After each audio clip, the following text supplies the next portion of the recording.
नमस्कार प्यारे बच्चों। तो कैसे हैं आप सब। आशा करता हूँ आप सभी बहुत ही अच्छे होंगे और अपने परिवार का, अपने शरीर का और खास करके आप अपने पढ़ाई का बहुत ही अच्छी तरह से ध्यान रख रहे होंगे। तो प्यारे बच्चों, मेरा नाम है अर्जुन और मैं आप सभी का अपने YouTube channel NCERT study point पर बहुत बहुत हार्दिक स्वागत करता हूँ। तो प्यारे बच्चों, आगे चलते हैं। तो मैं आपको बता दूं, इतना तो आपको पता होगा कि हम क्लास 12th हिस्ट्री का जो हमारा तीसरा पुस्तक है उसके ऊपर बात करने वाले हैं, जिसमें हमारा विद्रोही और राज चैप्टर है। और मैं आपको बता दूं, ये हमारा इस चैप्टर का पार्ट 4 है। इसमें हमारा ये चैप्टर पूरा का पूरा, यूं कह लो आप, पूरा का पूरा समाप्त हो जाएगा। इसके आगे कुछ नहीं रहेगा। आप इस वीडियो को देख लो, इस वीडियो को पूरा अंत तक देख लो, तो आपको ये चैप्टर बिल्कुल क्लियर हो जाएगा। आप इसको कभी भूलोगे नहीं, ठीक है। आगे चलते हैं। Class 12th history part 4 new course है। विद्रोही राज हमारा चैप्टर है, जैसा कि आपको पता होगा, बताने की जरूरत है नहीं। और बाकी आपने सब्सक्राइब नहीं किया तो कर लेना, ज़्यादातर बच्चों ने कर भी लिया है, तो आप भी कर लो, है ना। और नीचे आपको दिख रहा होगा वीडियो के बाजू में सब्सक्राइब का बटन और बेल आइकन, तो इस पर आप कर सकते हो क्लिक, बहुत आपका फायदा हो जाता है, ठीक है। ग्रुप आप ज्वाइन नहीं किए हो तो ग्रुप भी आप ज्वाइन कर सकते हो, नाम आपके सामने लिखा हुआ है। टेलीग्राम पे हमारा ग्रुप है, उसको आप ज्वाइन कर सकते हो। आपने मुझे इंस्टाग्राम पे फॉलो नहीं किया तो कर सकते हो, यूजर आईडी आप सभी के सामने लिखा हुआ है, फॉलो करना बिल्कुल आप ना भूलें। और कोई भी आपकी क्वेरी हो वहां पर आकर आप मुझसे पर्सनली पूछ सकते हो। बात करें बोर्ड एग्जाम के अकॉर्डिंग आपके सिलेबस की, इतनी सिलेबस हैं जैसा कि मैंने आपको पार्ट 1 सेकेंड थर्ड में बता ही दिया था, तो दोबारा बताने की जरूरत है नहीं, है ना। तो हम सीधे अपने पॉइंट पर आते हैं। चैप्टर जो है, इससे पहले वाला मैंने आपको 4 वीडियो में कराया, जैसा कि मैंने आपको बताया भी था। आप प्ले लिस्ट पर जाके देख सकते हो, ठीक है। बात करते हैं हम टॉपिक की। टॉपिक हमारे 17 हैं। ऊपर के 11 टॉपिक हमने पार्ट 1, ये देखो आप, ये हमारा टोटल 11 टॉपिक है, हमने पार्ट 1 सेकेंड और थर्ड में कर लिया था।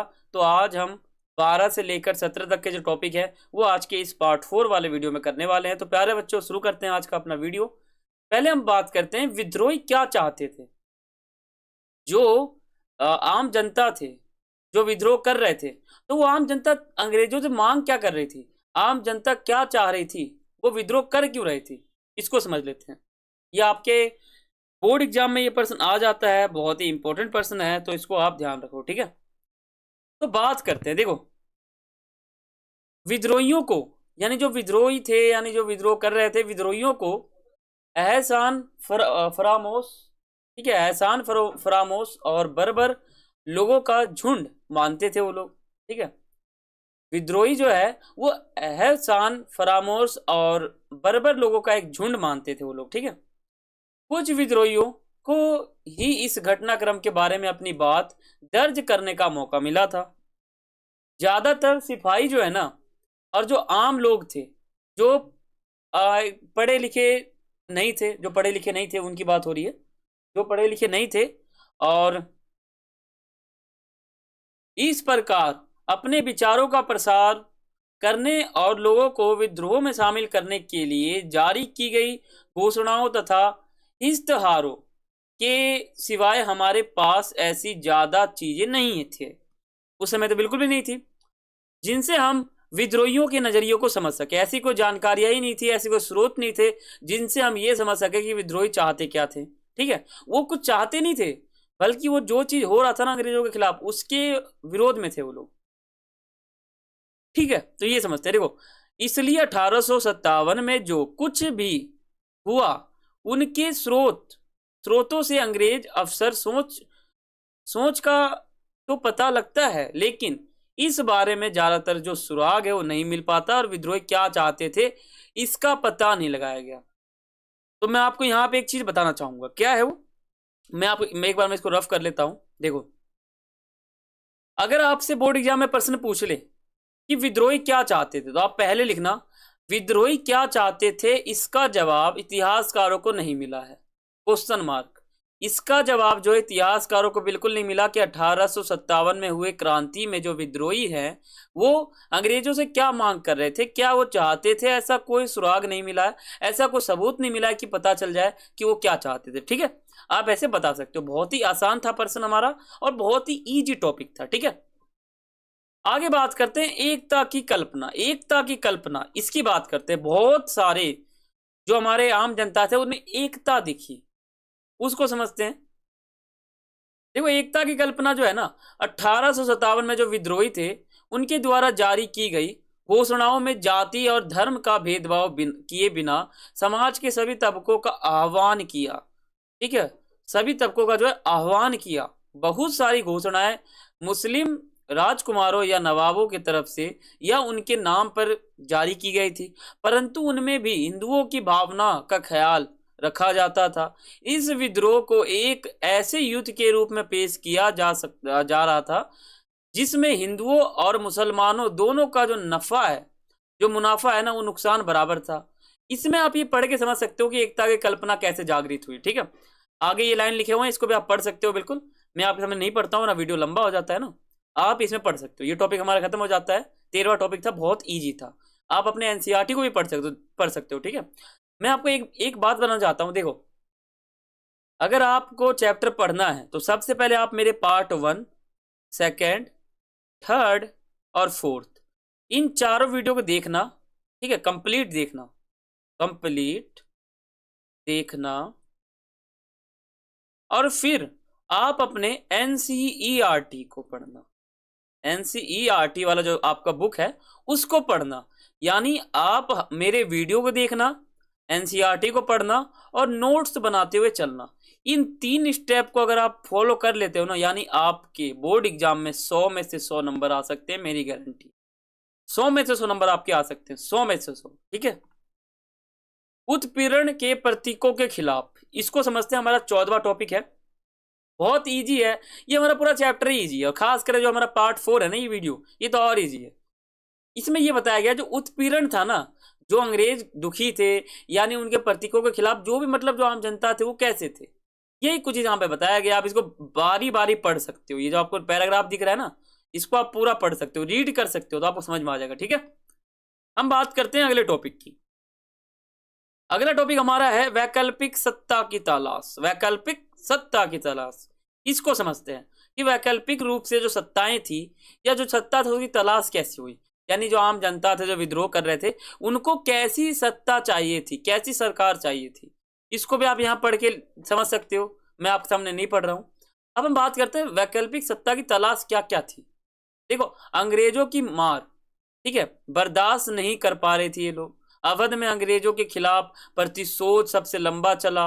वहां लखनऊ दरबार द्वारा जवाबी हमले की योजनाएं बनाई जा रही थी, और 1857 के आखिर यानी 1858 में इसको अंत हो जाता है। ये जो हमारा विद्रोह है पूरा समाप्त हो जाता है 1858 में अंग्रेजों द्वारा। शुरुआती महीने बहुत ही खराब थे।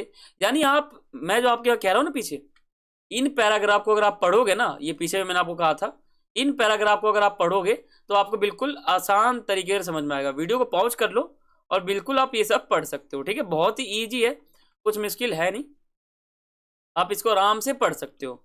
तो हम बात करते हैं अगले टॉपिक की। अगला टॉपिक हमारा 16वां है, अंग्रेजों ने भारत के विद्रोह का दमन कैसे किया।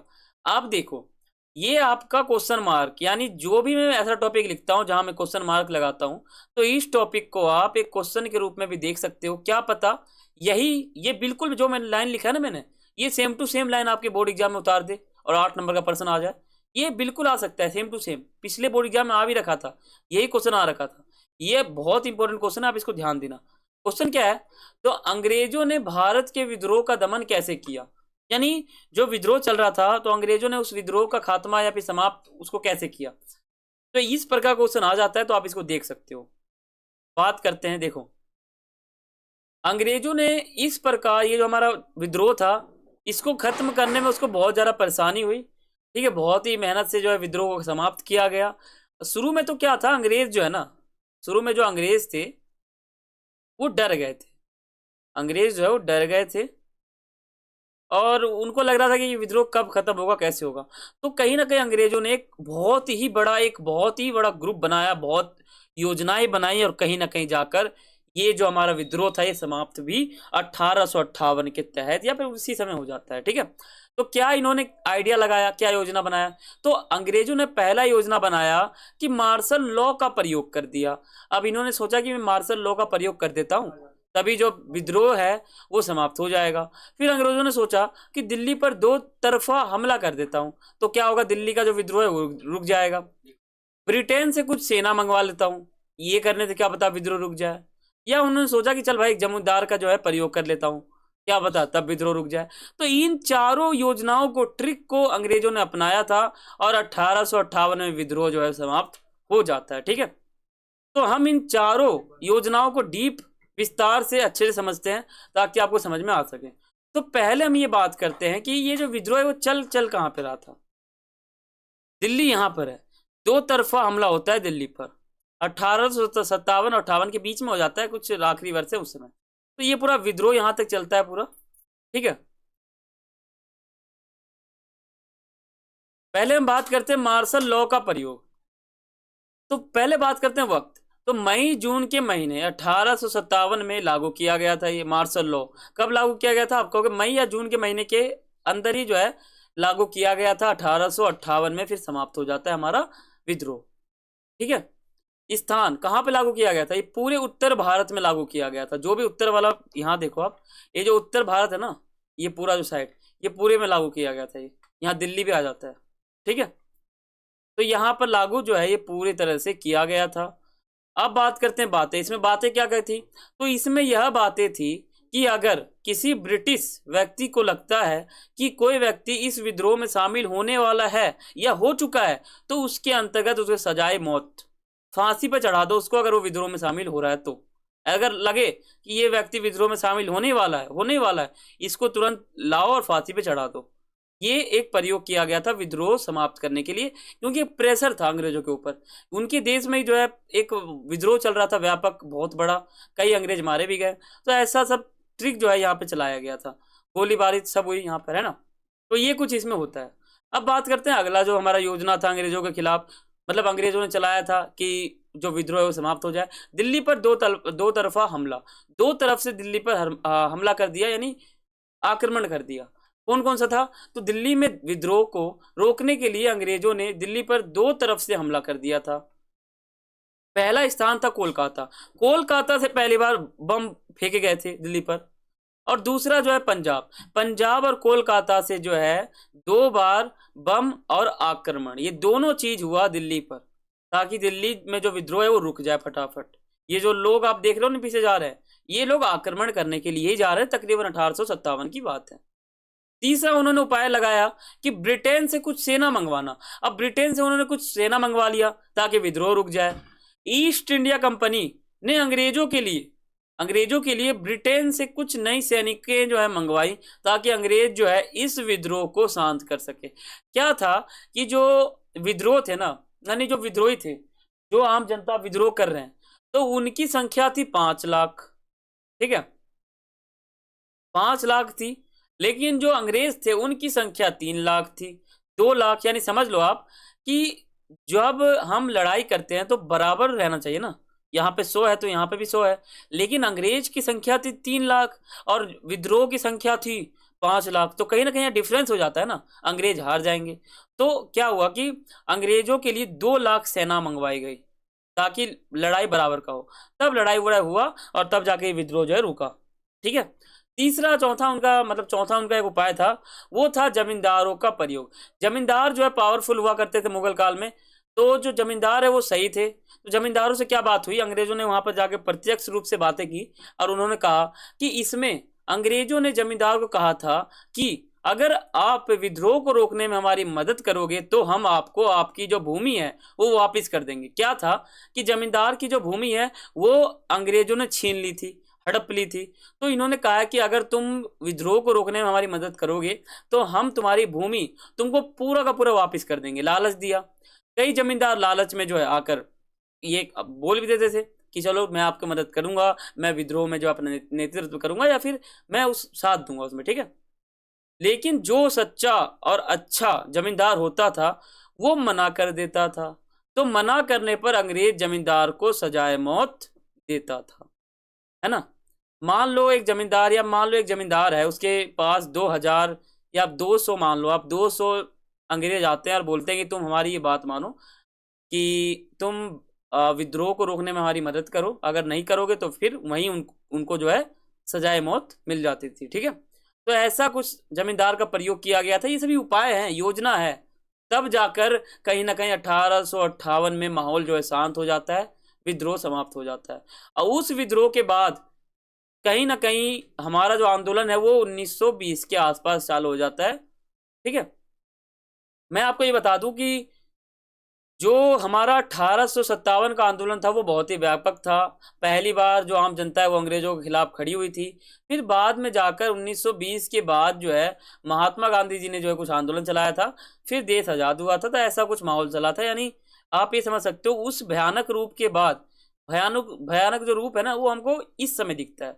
हालांकि उनका जो आंदोलन था महात्मा गांधी का, तो उनका जो आंदोलन था वो अहिंसक था, उसमें हिंसा के प्रयोग तो होता ही नहीं था, लेकिन जो विद्रोह था वो तो हिंसा वाला था पूरा। तो यही कुछ फर्क है हिंसा और अहिंसा में। ठीक है, अब हमारा सबसे लास्ट टॉपिक है, चैप्टर समाप्त हो जाएगा, लास्ट है बिल्कुल, एनसीईआरटी का आखिरी टॉपिक है हमारा, वो है विद्रोह की छवियां। आपका टॉपिक दे रखा होगा विद्रोह की छवियां करके, लेकिन कई बच्चे को समझ में नहीं आता कि विद्रोह की छवियां है क्या। तो विद्रोह की छवियां का मतलब क्या है मैं आपको वो बताऊंगा, तब आपको समझ में आएगा ये टॉपिक क्या है, क्या रहा है एनसीईआरटी के अंदर। तो इसको समझते हैं, इसको मैं आपको 2-3 भागों में बांट के समझाऊंगा ताकि आपको समझ में आ सके। देखो, last topic in this chapter, यानी इस अध्याय का हमारा आखिरी चैप्टर है जो ये हमारा है, विद्रोह की छवि। आपको टॉपिक मिलेगा एनसीईआरटी बुक में। इसमें आप क्या पढ़ोगे, इसमें आप ये पढ़ोगे कि जो हमारे चित्रकार थे उनके द्वारा विद्रोह के समय कुछ चित्र बनाए गए थे, वो चित्र हमें क्या जानकारी देते हैं कि विद्रोह हुआ था। मान लो 1858 में चित्र बनाया गया और 2023 में हम देखेंगे, तो क्या उन चित्र से हमें कुछ जानकारी मिलती है? वही विद्रोह की छवियां टॉपिक के अंदर आता है। विद्रोह की छवियां यानी विद्रोह के समय हुए वाले जो भी छवियां हैं उनको समझने के लिए कुछ इतिहासकारों ने चित्र बनाए थे उस समय देखकर, वो चित्र से हमें जानकारी मिल जाती है। वो चित्र आपके एनसीईआरटी में दे भी रखा है कि एक महिला जो है गन ताने लोगों के सामने खड़ी है, कुछ बच्चे हैं वो सकमगाए हुए हैं। ठीक है, तो ऐसा कुछ चित्र आपको देखने को मिलेगा एनसीईआरटी बुक में। अब वो चित्र कौन से हैं? पहला है रक्षकों का अभिनंदन। ये चित्र आपको एनसीईआरटी में देखने को मिल जाएगा। क्या ये चित्र हमें बताता है कि विद्रोह कैसे हुआ था? आपको एक चित्र और मिलेगा, अंग्रेज और औरतें जो है तथा ब्रिटेन की प्रतिष्ठा, ये मिल जाएगा हमारा। प्रतिशोध का सबक और दहशत का प्रदर्शन, और मिल जाएगा आपको दया के लिए कोई जगह नहीं है, और आपको मिल जाएगा राष्ट्रवादी दृश्य कल्पना, जहां हम झांसी की रानी की बात करेंगे। ठीक है, तो ये कुछ चित्र बनाए गए थे, ये मैं आपको चित्र का नाम बता रहा हूँ। देखो पीछे आप देखो, ये जो है ना चित्र के नाम है जो आपको एनसीईआरटी में देखने को मिलेंगे, ये चित्र है। ये चित्र क्या हमें विद्रोह के बारे में कुछ बताते हैं, यानी विद्रोह की छवियां हमें मिलती हैं कैसे? यही इस टॉपिक का नाम है, यही इस टॉपिक का अर्थ है, यही इस टॉपिक में समझने वाले हैं जो आपको समझ में आ चुका होगा।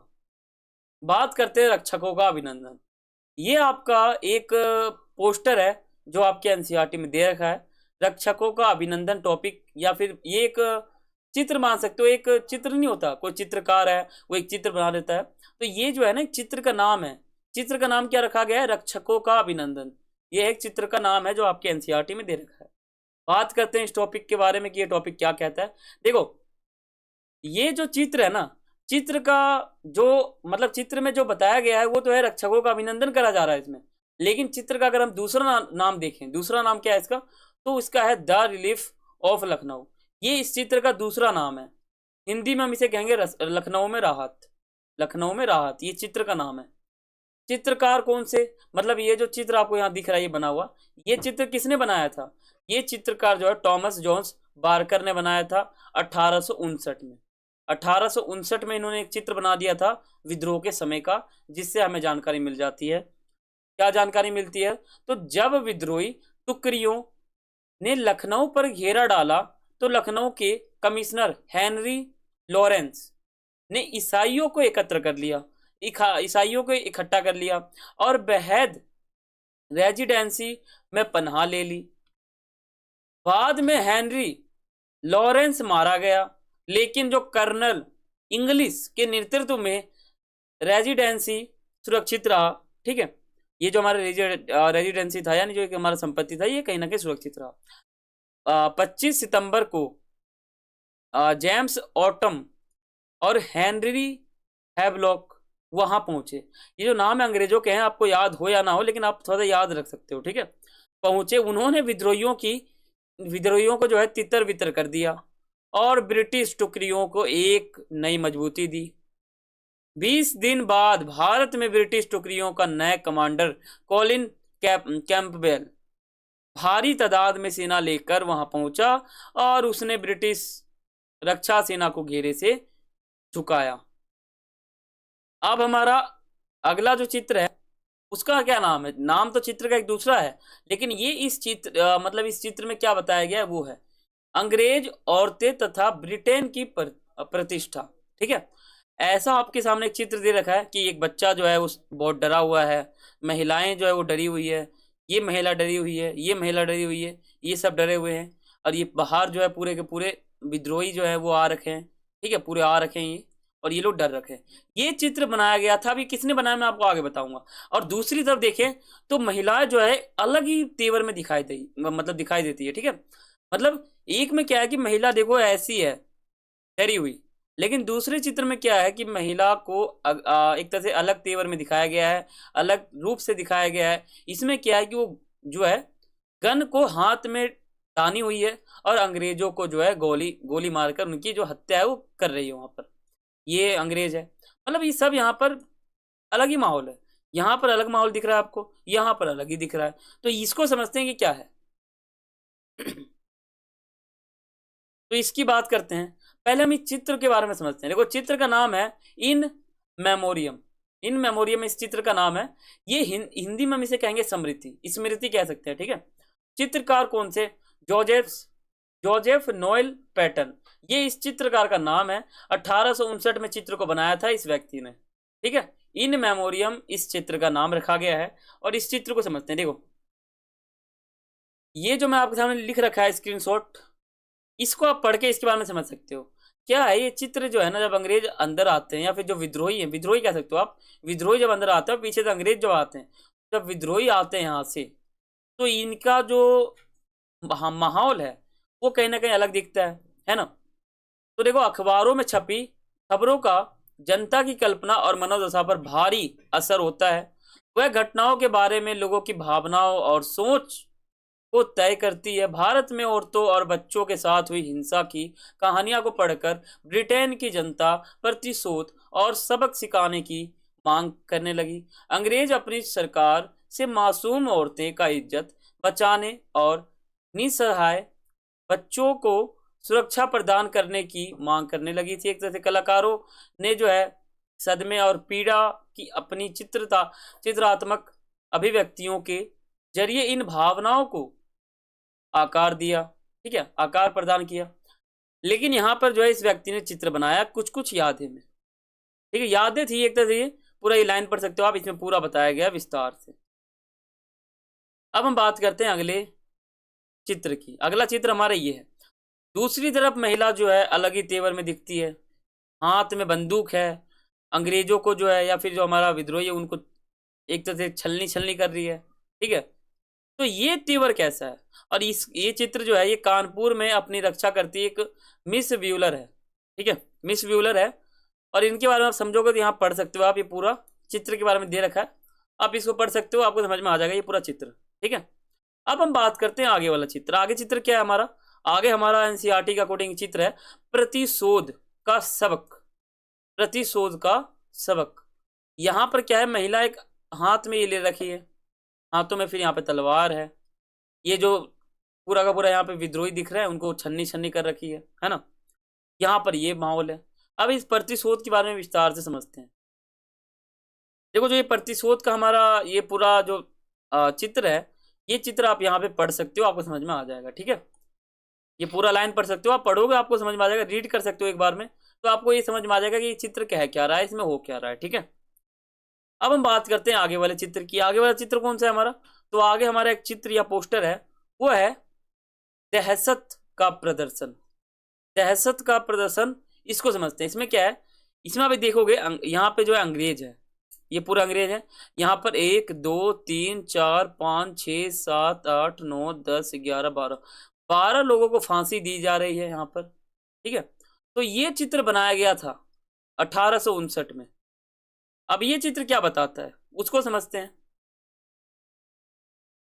ये आपके एनसीईआरटी के अकॉर्डिंग 10.15 नंबर पे आप देखोगे चित्र मिल जाएगा आपको। एनसीईआरटी के अकॉर्डिंग आपको करा रहा हूँ, चैप्टर बहुत ही ईजी तरीके से आपको बता रहा हूँ, 2-3 बार आप देखोगे तो आपको एक एक चीज समझ में आ जाएगा। ठीक है, देखो, प्रतिशोध और सबक सिखाने की चाह इस बात में भी प्रतिबिंबित प्रतिबिंबित होती है कि विद्रोहियों को कितने निर्मम ढंग से मौत के घाट उतारा गया, उन्हें तोपों के मुहाने पर बांधकर उड़ा दिया गया या फिर फांसी पर लटका दिया गया।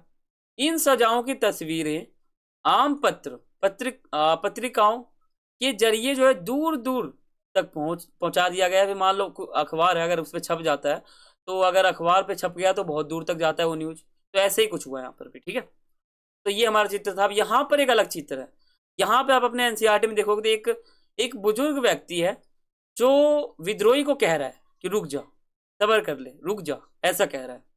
तो इसको समझते हैं। दया के लिए कोई जगह नहीं है, इस चित्र का नाम है दया के लिए कोई जगह नहीं है। ये भी 1860 के आसपास बनाया गया था। इसको समझते हैं। देखो, इसके बारे में मैं आपको विस्तार से बताता हूँ। 10.17 आप अपने बुक में देखोगे तो वो चित्र है ये। ठीक है, आप इसको पढ़ सकते हो पूरा। इसमें यही कहा गया है, जो ये व्यक्ति है ये विद्रोही को कह रहा है कि रुक जा, ठहर जा, आराम रख ले। ठीक है, ऐसा कहा जा रहा है, तो सब्र रख ले, ऐसा इसमें कहा गया। अब हम अपने इस चित्र की बात करते हैं। ये आखिरी चित्र है, वो है राष्ट्रवादी दृश्य कल्पना। इस समय क्या होता है ना, देश में राष्ट्रवाद जग जाता है। ऐसा लगता है कि लोग जो है अपने देश के मतलब देश के प्रति बहुत दयावान हो गए हैं, बहुत अच्छे हो गए हैं। ठीक है, नेशनलिज्म ऐसा माना जाता है यहाँ पर। ठीक है, यानी कहीं ना कहीं इस समय क्या होता है, राष्ट्रवादी जो नेता है या फिर कोई मतलब आम जनता है वो सामने देखने को मिल जाते हैं। लास्ट हमारा पॉइंट है, चैप्टर यहाँ पे बिल्कुल समाप्त है, कुछ बचा नहीं है। इसको समझते हैं। ये आपके सामने एक पोस्टर होगा एनसीईआरटी में सबसे लास्ट। ठीक है, सबसे लास्ट। और ये पोस्टर किसके ऊपर है, तो झांसी की रानी के ऊपर है। जैसा कि आपने फर्स्ट क्लास सेकंड क्लास में आप पढ़ते भी होगे तो आपको पता ही होगा झांसी की रानी के बारे में। तो वो उनका चित्र है। ठीक है, जैसे ये अब ये घोड़े पे बैठी हुई है, पीछे एक बच्चा है। ठीक है, तो ये चित्र बनाया गया था। ये चित्र क्या दर्शाता है, ये चित्र राष्ट्रवाद को दर्शाता है। ऐसा लगता है कि जो महिला है ये राष्ट्रवाद का प्रतीक है, ये अपने देश के खिलाफ लड़ाई करने जा रही है, यानी ऐसा कुछ लग रहा है इसमें। ठीक है, समझते हैं। देखो, इस चित्र में जो झांसी की रानी का चित्र है, इनके ऊपर एक कविता भी लिखा गया है। देखो, झांसी की रानी के ऊपर एक कविता भी लिखा गया है, जो आप पहली दूसरी क्लास में बोला भी करते होगे आप। ठीक है, तो इस चित्र में जो झांसी की रानी का फोटो है ना, इनके ऊपर एक कविता लिखा गया था। जो कौन लिखा था, सुभद्रा कुमारी जो है इसने ये जो है लिखी थी। ठीक है, सुभद्रा कुमारी चौहान, इन्होंने जो है इनके ऊपर एक कविता लिखी थी एक तरह से। ठीक है, ऐसा आप मान सकते हो। देश के विभिन्न भागों के जो बच्चे थे ना, इसी कविता को बोल बोल कर पढ़ पढ़ के बड़े हो रहे थे। ठीक है, बड़े जो हो रहे थे वो इसी कविता को पढ़ पढ़ के बड़े हो रहे थे। अब वो कविता क्या थी, तो कविता थी खूब लड़ी मर्दानी वो तो झांसी वाली रानी थी। ये एक कविता लिखा गया था इसके तहत। ये आप लाइन जो है पहली दूसरी क्लास में भी बोलते होगे। ठीक है, पहली दूसरी तीसरी चौथी क्लास में भी आप ये सब लाइन बोलते होगे। तो ये लाइन बहुत फेमस था और कई बच्चों को तो याद भी होगा। ठीक है तो ये कविता एक लिखा गया था। लोग और बच्चे इस कविता को पढ़कर झांसी की रानी को बहुत ही सम्मान देने लगे थे, क्योंकि ये जो है ना देश के प्रति बहुत ही दयावान हो गई थी उस समय। लोगों और बच्चों को इनने जो है इनको एक योद्धा कहा था, झांसी की रानी। ठीक है, तो बच्चों यहाँ पे जो हमारे ये अध्याय है ये समाप्त हो जाता है। कविता आप ध्यान रखना, ये कविता आप बचपन में भी बोला करते होगे। ठीक है, कुछ नया है नहीं। और बाकी इनको आप जानते होगे झांसी की रानी को। और बाकी हमारा ये पोस्टर है जो आपके इतिहास में डाला गया है। बाकी यही कुछ है हमारी राष्ट्रवादी कल्पना। चैप्टर समाप्त हो गया। आशा करता हूँ आपको समझ में आ गया होगा पूरा चैप्टर। ठीक है, अगर अभी भी आपको चैप्टर समझ नहीं आया तो आप मुझे कमेंट करके एक बार बता देना या इंस्टाग्राम पे बता देना। मैं पूरा प्रयास करूंगा आपके इस समझ में आपको क्यों नहीं आया क्वेश्चन मार्क, ये भी मैं आपको बताऊंगा। ठीक है, तो सब्सक्राइब आप कर लेना बिना बोले और बेल आइकन पर क्लिक कर लेना और वीडियो को लाइक कर सकते हो आप। और बाकी कमेंट करके आप बताना कि आपको पूरा अध्याय लगा कैसे।